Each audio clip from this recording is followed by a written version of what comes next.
Black American culture is a different culture. Being in America and being lumped in as Black when maybe you don't identify as Black is, I can only imagine, a rude awakening.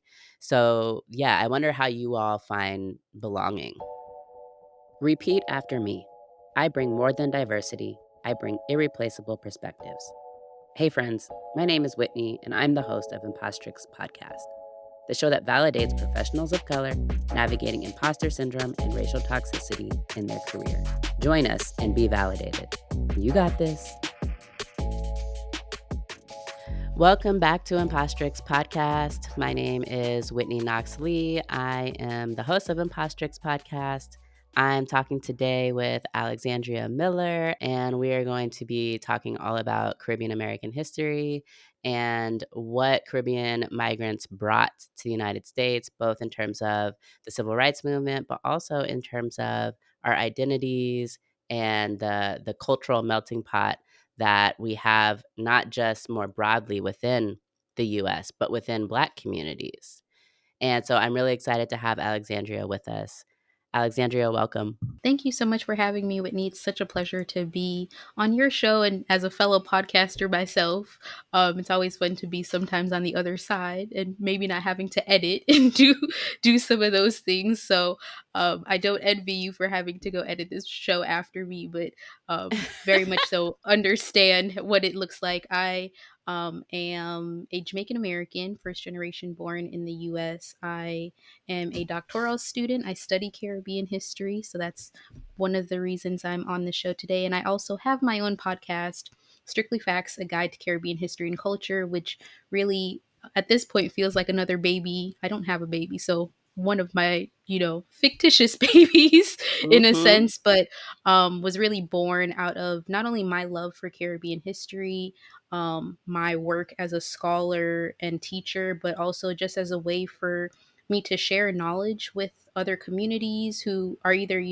within the Caribbean diaspora wanting to learn more about the region, and the diaspora as well, or just those who are merely interested about wanting to know a little bit about Caribbean history. I certainly recognize that I've been able to learn a lot of things, being able to get into and explore higher education at the institutions that I have, and so it's just one of my ways of giving back and wanting to share that knowledge and all that I've learned with others who may not, that may be their route, or just the standards and metrics of higher education as well. Yeah, and it's really interesting to me because I know very little about Caribbean history. I frankly was just noticing how you say the word is not how I was saying the word.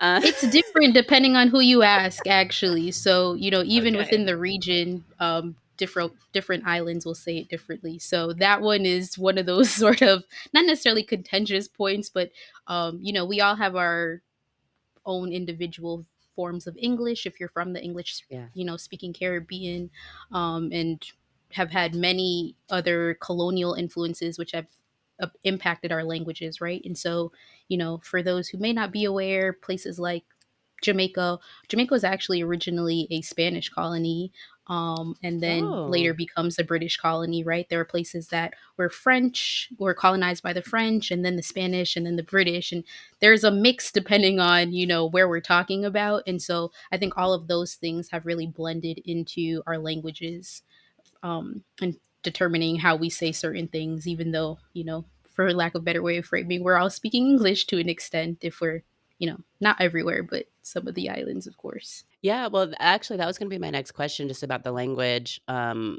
I know you speak English, but, like, what is the Yeah, some people will call it a patois, okay. is what it is referred to sometimes in Jamaica.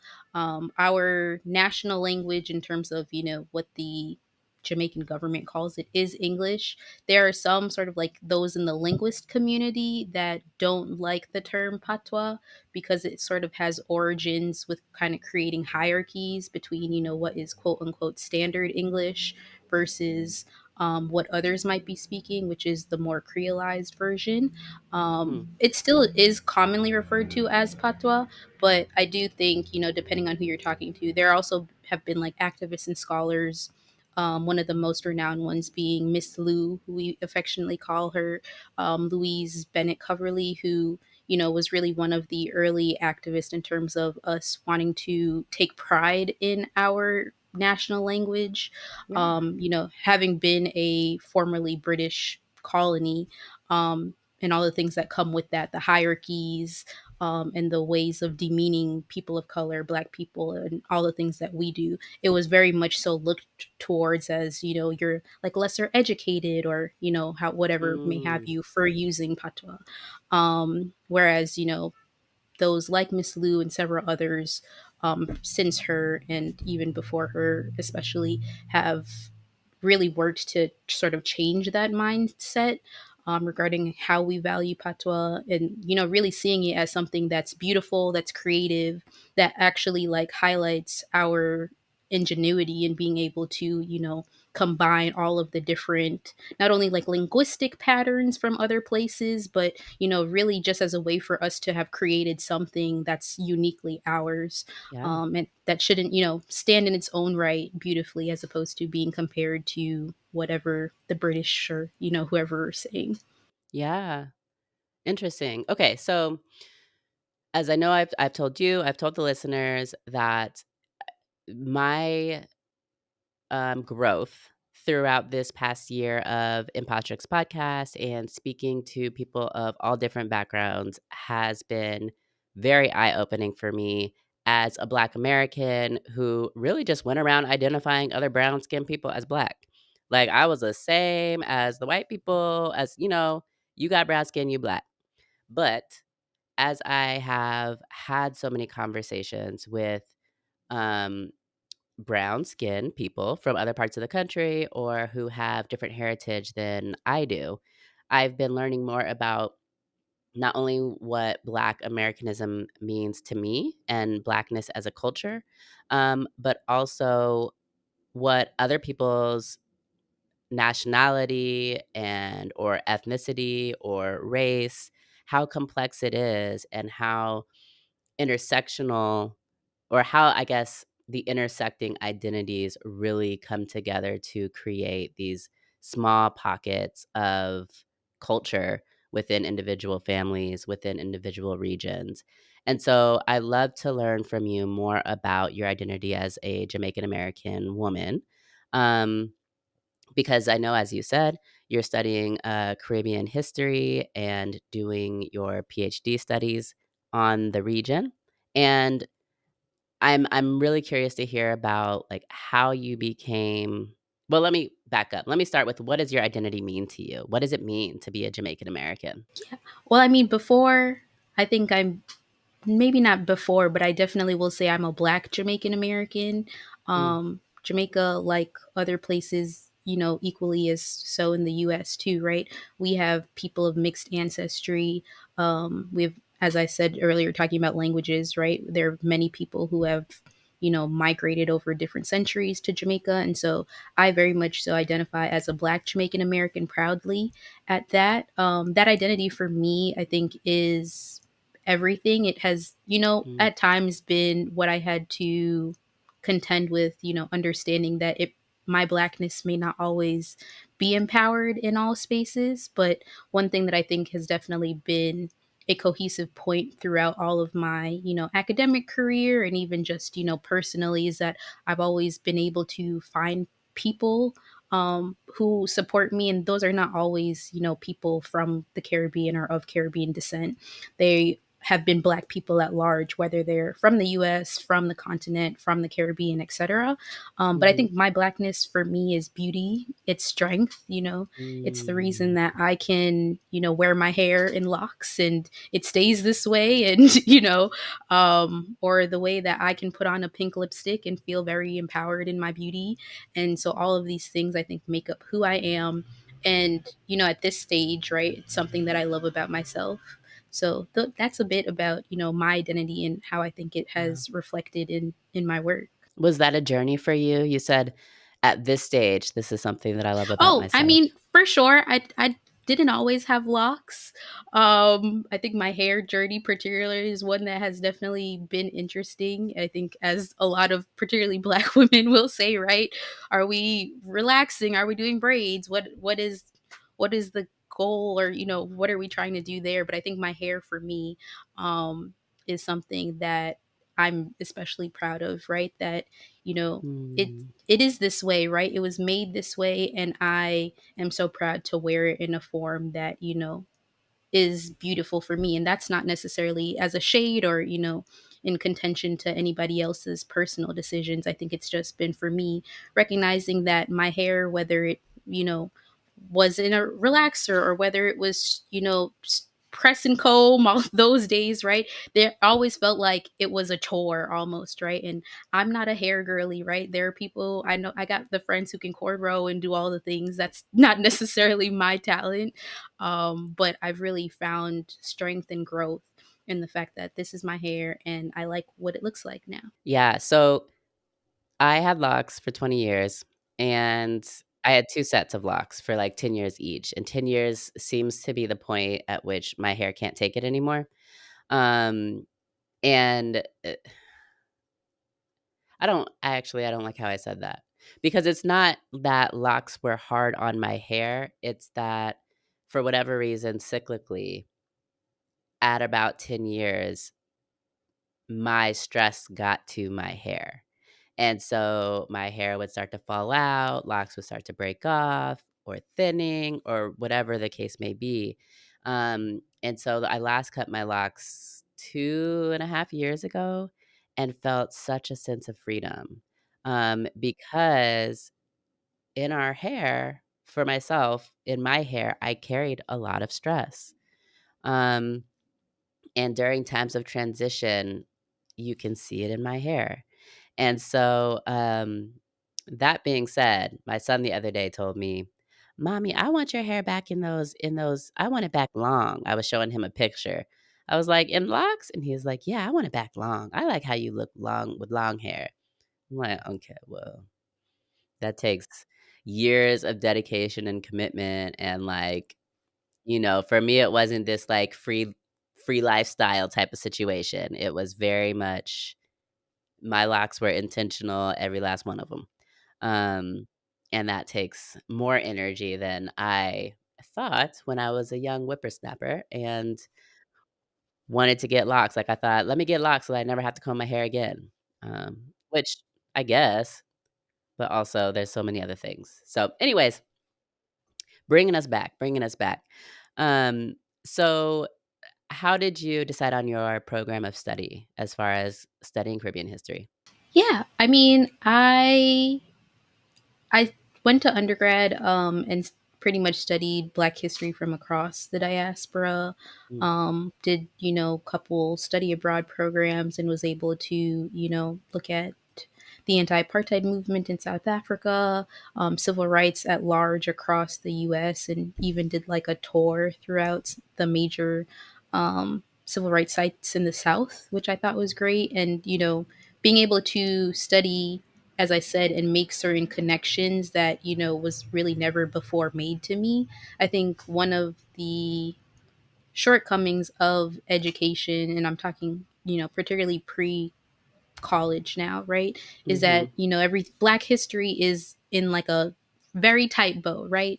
Rosa Parks was tired, which we know was wrong now, right? But she, that at least that's what I was told. She was tired, and that's why she didn't get up. And then, Martin Luther King gave his "I Have a Dream" speech. Then we got the civil rights, legislation, and all was good from there. Which, very much so was not the case. It was much more, convoluted than that, or that's very much so a condensed version that doesn't even really highlight the trials and tribulations, that was the civil rights movement, and even precursors, etc. I remember, like, reading one line about Marcus Garvey in my history textbook in high school, and it was like Marcus Garvey, Jamaican born, something, something, something, and like that was kind of it. And then the book went on to whatever else it was talking about. And so I think being able to get sort of like corrective or more enhanced versions of this history in college, and being able to pinpoint the parallels between and amongst, and the ways that I learned we all worked together in various ways or had very similar struggles, really motivated me to want to pursue this degree, and also add to the sort of genealogy of academia, which, is forever evolving, right? There are things that, scholars from, say, 50 years ago maybe didn't have access to, right? That we have access to now, and things to that nature. So, and also really wanting to teach and be the change, right? I think, take again, thinking back to some of my higher, or not higher learning, but again, pre-college, mostly like secondary experiences. I was like, I don't know why we only are learning about Black people in February, right? Um, and so wanting to really understand and change the landscape of education, and ensure that not only us, right, we definitely deserve to be empowered, but also Black history is a part of American history, shouldn't be limited to 1 month out of the year at all. And so everybody should be aware of all of the various things that have happened. So I didn't think about this when we talked earlier, but now as you're talking more about your studies and more about the why and the academia of it and the professorship of it, I'm wondering about whether you've had any backlash, whether you've been swooped up in the critical race theory conversation or in the don't teach my children about actual history kind of I movement. mean, I think because I'm still at a student level, right? My Those conversations are definitely happening around me, and um have definitely involved professors who I look up to and admire, etc. But I think because I haven't necessarily finished my Mhm, doctoral studies yet, right? I'm still a student, not a professor. mhm. And so I haven't necessarily had to like negotiate those politics. But the classes that I have taught that, have not solely been all Black students, or I've had very good experiences where students who are not Black, not people of color, have walked away with being like, wow, I had no idea that this has happened. Or, and I also think to give some of the Gen Zers and whatever they are now their credit, there also is a greater awareness, I think, and a Mm. desire to potentially learn than maybe I could say for possibly previous generations. I've also had classes where students are like, "Yeah, Miss Miller, I know so and so. I know this. I've heard of this activist before, or whatever," which I think is sometimes counter to even some people in my generation. Yeah, I mean, as millennials, I consider us as people who grew up with internet and with, access to research and stuff, but nothing like Gen Z, where I mean, so I think that's an interesting, observation around, like, they're interested in learning and they're coming to class knowing about things that aren't being taught in school, and I imagine that's simply because of the access, but maybe it's not so simple, I don't know. But it is an interesting observation. Um, so I'd love to hear about the impact that Caribbean migrants have had on the civil rights movement here in the United States, because you mentioned Marcus Garvey. I did some Googling, as I was preparing for this conversation and learned that so many people are either first generation, migrants or migrants themselves, and had no idea, and, so, yeah, I'd love to hear more about that. For sure. I mean, I definitely want to start with the fact that while many of us think of the civil rights movement in the, 50s, 60s time period, when we think of things like migration, um, that's a thing that Black people have always been doing, right? Whether forcibly, obviously through slavery and things to that nature, but also if we look at US history, we have the Great Migration, which, millions of Black Americans, particularly from the South, were moving to the North, to places like New York, to the Midwest, and even, further out west, like California, throughout the 1910s, roughly to like the 1970s. And a similar track was also happening for people from Africa, from the continent of Africa, from the Caribbean as well, moving for, greater opportunities, moving for school, even, coming to whether it's the US or sometimes UK, etc., to go to school. And I think really understanding that there's a common experience of oppression as Black people, whether, no matter where you are, right? And so if we're taking this time period, that 20th century time period, um, and looking at what is also happening in other places, Jamaica, for instance, gets independence in 1962, right? So you can imagine there were decades of activism happening before that for independence throughout not just Jamaica, but other parts of the formerly British Caribbean. Same thing for the continent of Africa. Many, especially on like the western side of Africa, starts to get independence around the same, 1950s, 1960s time period. So you have Black people across the world really at this time looking for and, being protesting for methods of Black sovereignty, of independence, for human rights, really. And when we all sort of, meet up, it's like, you experience this, I experience this too. It may have been, nuanced in its own little ways, or what have you, but there, were, and, even still to this day, several commonalities between the two. And I think because of that, that's why when we're looking, at the civil rights movement, to name some people who were definitely vested in the movement, who were either born in the Caribbean or of Caribbean heritage. I think of people like Harry Belafonte, which people obviously might know more so for being a calypso singer and for his acting, etc., but was a very big proponent of the civil rights movement. I believe even helped bail out Dr. King during the his Birmingham arrest, in '63. People like Stokely Carmichael, who was Stokely Carmichael turned Kwame Ture, who was born in Trinidad, migrates to the U.S. as a child, and then, really becomes one of those leading student activists at a time where organizations like SNCC, the Student Nonviolent Coordinating Committee, were doing massive things in the South, particularly for the civil rights movement. And then he even, goes on to be the one that coins the term Black Power, and was really a leading inspiration for the Black Panther Party. Um, I mean, I could go on. We could go like, Young Lords, who is a Puerto Rican organization, really throughout the 60s and early 70s, campaigning for Black and, mostly minorities, or, marginalized communities' rights, not just in the US, but also throughout the world. They were also, like anti the war, the Vietnam War at the time. Um, I mean, Shirley Chisholm. Shirley Chisholm, right? Born born to Barbados and or Bayesian and Guyanese parents, and also like lived in Barbados briefly as a child. And goes on to, as many know, become one of the I believe the first Black representative, first Black woman representative.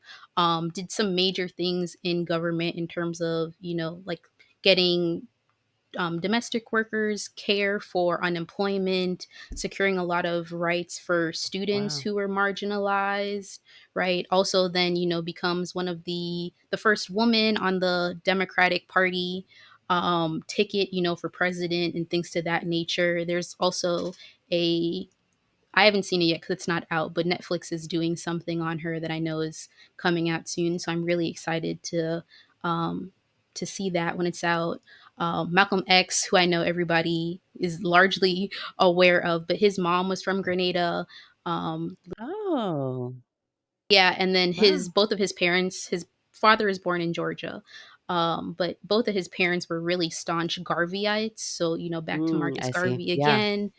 And cannot talk about Garvey without really mentioning the fact that the UNIA, United Negro Improvement Association, which he founded, was just like a massive, influence for so many, not only at this time, but for periods to come, with his discussion of Black nationalism, of Pan Africanism, really as ways of organizing Black freedom, not, independent of one place or another, but really as a collective.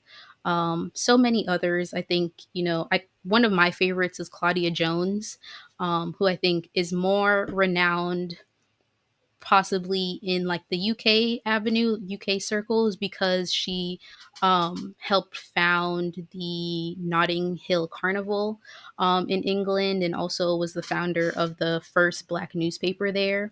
But prior to her move to the UK, she was born in Trinidad. And then migrates with her family as a child to the US, and was really like one of the leading women in the Communist Party in the US, so much so that, she was really motivating the organization to consider how not just class, but, race and gender struggles were also really pertinent to, considering the party's politics. And she wrote an amazing article at the time, I think in like the late 40s, entitled An End to the Negro, or An End to the Neglect of the Problems of the Negro Woman, really just to highlight Wow. the impact that race, gender, and class have on Black women, particularly. Yeah, I said that right. Okay. Wow, um, yeah, like pre-Kimberly Crenshaw and intersectionality. yeah, right. So Wow. yeah, she doesn't say Crenshaw, or she doesn't say intersectionality specifically, but many people, when they're analyzing this genealogy of the term and how it comes to be, also point to Jones's work as well. Wow. It's so rich. I mean, and I I love I'm really grateful for this conversation because it really, very ignorantly so. For me, the Caribbean is like vacation, you know? Like, and I know that there's lots of culture, and I know that there was lots of immigration here, but I have not had any idea on how US culture, how American culture, how Black American culture has been influenced. And even, I mean, talking about culture, Rihanna, like, who in Hip her hop, own right even. is right. Like, and the ways that our society and and pop culture and women as businesswomen and women as multi hyphenates and, all of these things that we've been seeing over the past 20, 30 years, tracing them back to the Caribbean is really interesting. It's really rich in terms of what folks are bringing, and how they're sharing their legacy of activism, and, bringing that here. Definitely, I'd agree. And I mean, I think in a large sense, it's a both and for me, right? Like there are ways that, you know, cultures are different naturally, right? In the South, you might eat collard greens, right? We have kalaloo. It's ultimately like the same. It's a green, on both sides. They're just kind of like cousins in the greens family, however you want to frame that. But I think very similarly, we've all, again, back to my earlier point, have had similar experiences and have been able to learn from and amongst one another in trying to create a better world for all of us, right? That's not to say that there haven't been challenges and differences on either side, but I do think when people look at us, right, they're just like, oh, this is a Black person. Yeah. They're not necessarily understanding the deeper cultural or national heritage ramifications of that, and because of that, we've banded together for for the better historically. Yeah. Yeah. So, can you tell me about your own family's history in Jamaica? And how, I mean, do you know your ancestry and how you all wound up in Jamaica?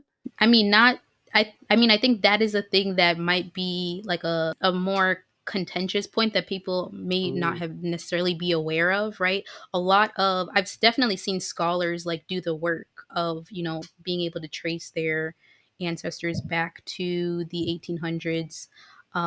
There the name of this book right now is escaping me, but I'll send it to you later, to add for if anybody wants to check out. But a lot of the documents of who this enslaved who were brought over and stuff are still sort of like housed in the UK, right? And Mm, so unless you are, and it's not digitized where like you could be in Jamaica or wherever and Google it, right? mhm, Um, and so in a large way, like I can trace mine so far back as to my mom knowing her grandma and whatever mhm, stories were told. But to say like, oh, I have, I can tell you who my great great great how many ever times back, is not the case necessarily for me, at least. But my family on both sides were from rural parts of Jamaica, and then my parents ended up migrating for college, or my mom migrated as a mm, child with her family, and then on the other side, my dad's side, migrated for college, and they met in college, and there's me now. But to mhm. say I can tell you which ancestor came over in Yeah. 17 whatever, yeah.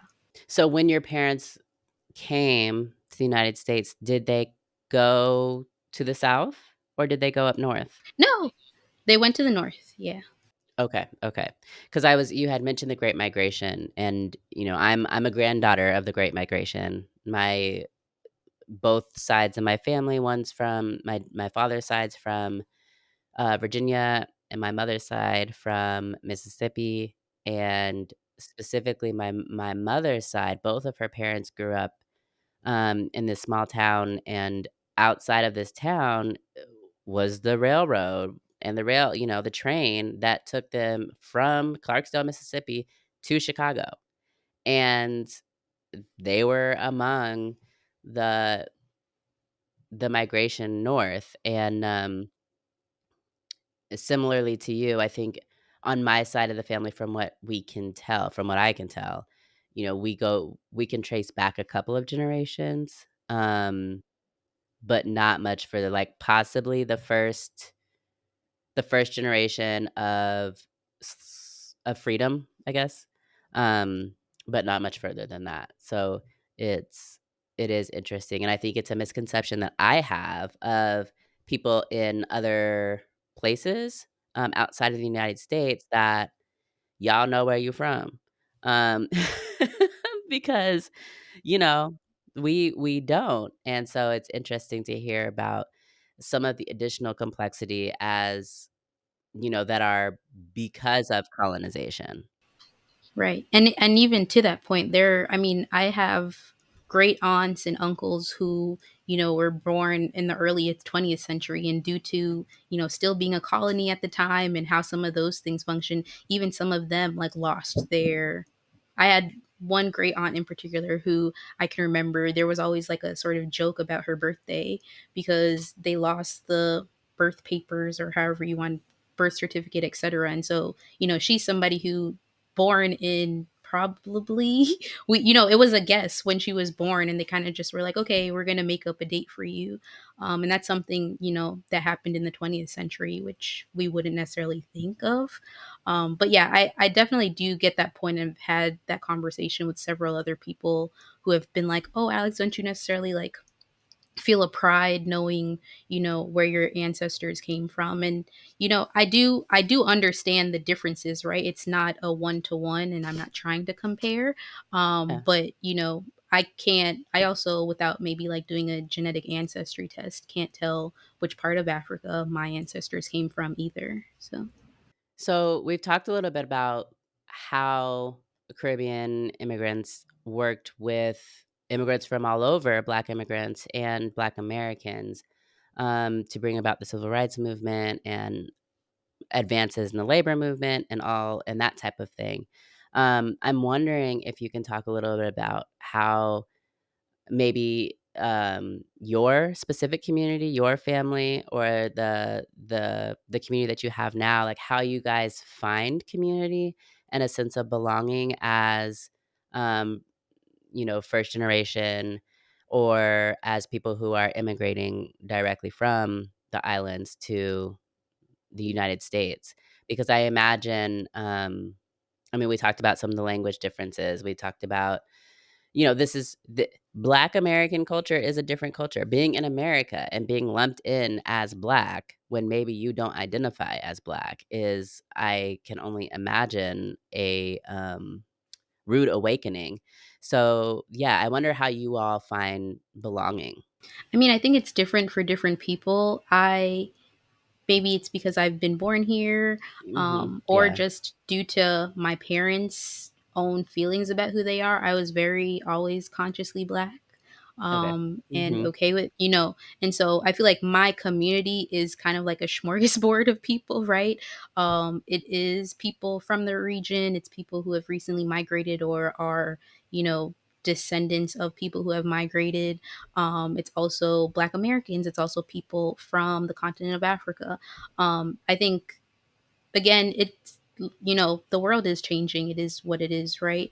But I do think I've been able to cultivate a community personally that is aware of all of our differences, but also like in a beautiful sense, and also the Mhm. ways that we are similar, and looking to support one another in our engagements and how we involve and even share and teach one another the differences, right? Having family who more recently migrated and don't necessarily know the same history of the civil rights movement, right? That I would, having been educated here and being able to share with them why there are these certain systemic barriers, or, whatever, what may have you.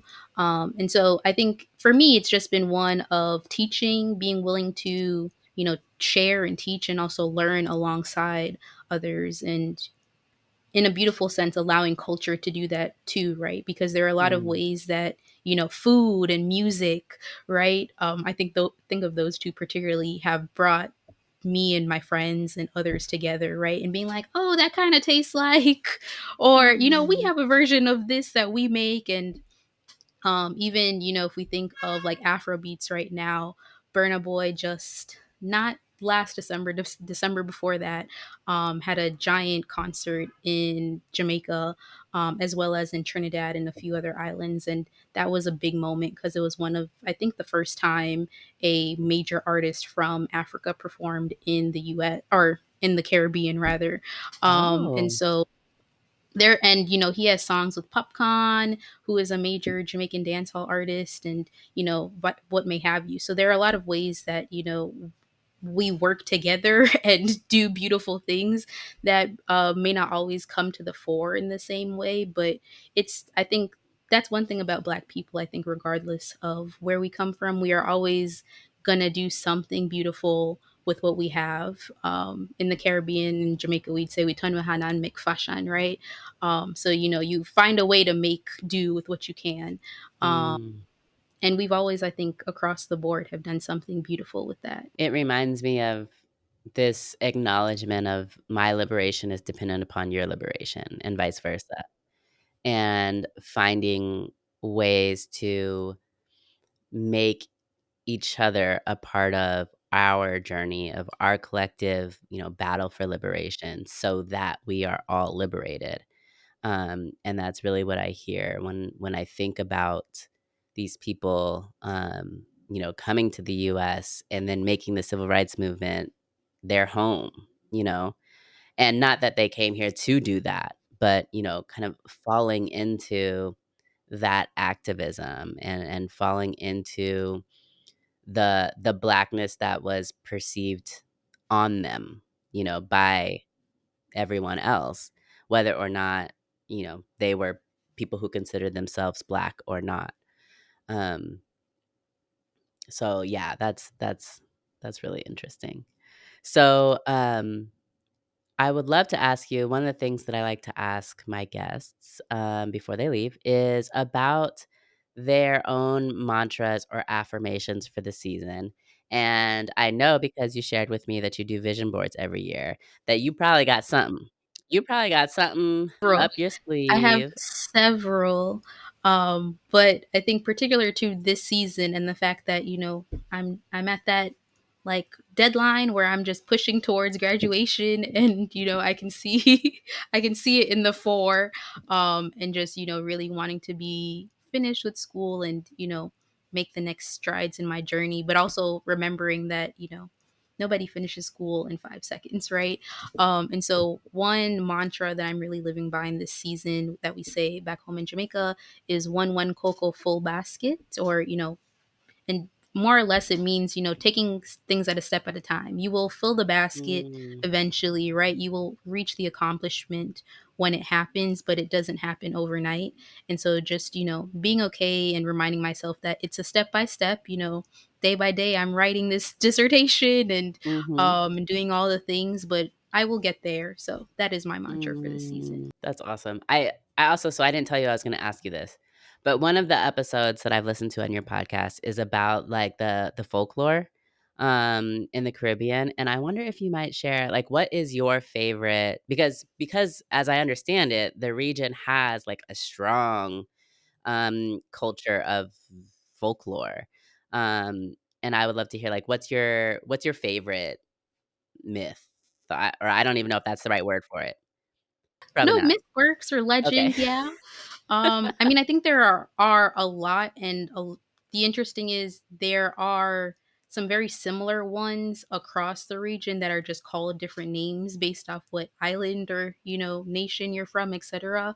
But I always grew up with listening to stories of Anansi the spider, and thinking of him as like this very genius trickster, right? There's always a clever way that he was able to trick people into things or figure something out, right?